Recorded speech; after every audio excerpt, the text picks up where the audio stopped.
Azərbaycan Respublikasının Prezidenti cənab İlham Əliyevin 28 dekabr 2024-cü il tarixli sərəncamı ilə elan edilmiş Konstitusiya və Suverenlik ili çərçivəsində hazırlanmış Vəkillik fəaliyyəti adlı dərslik 25 dekabr 2025-ci il tarixində nəşr olunub. Müəllifləri Anar Bağırov, Əmir Əliyev, Şəhriyar Əliyev, Turqay Hüseynov, Gülnaz Rızayeva və Paşa Səfərov olan nəşr BP şirkətinin və onun müvafiq layihələr üzrə tərəfdaşlarının maliyyə, Azərbaycan Respublikası Vəkillər Kollegiyasının elmi dəstəyi və İnsan Hüquqlarının Təşviqi Mərkəzi İctimai Birliyinin təşəbbüsü əsasında hazırlanaraq çap edilib.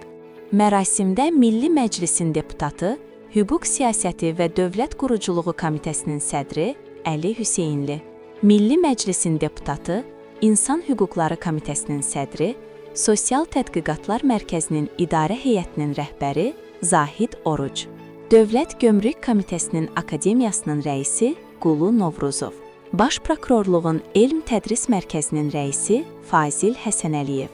Azərbaycan Dövlət Dəniz Akademiyasının rektoru Eldar Qocayev, Bakı Dövlət Universitetinin Hüquq Fakültəsinin dekanı Zaur Əliyev, Vəkillər Kollegiyası Tədris Mərkəzinin direktoru Əmir Əliyev və Konstitusiya Araşdırmalar Fondunun rəhbəri, Daxili İşlər Nazirliyi yanında İctimai Şuranın sədri Əli Məmməd Nuriyev çıxış edərək vəkillik fəaliyyəti dərsliyini hüquqi maarifləndirmə və hüquq təhsilinin inkişafı baxımından əhəmiyyətli elmi nəşr kimi yüksək qiymətləndiriblər.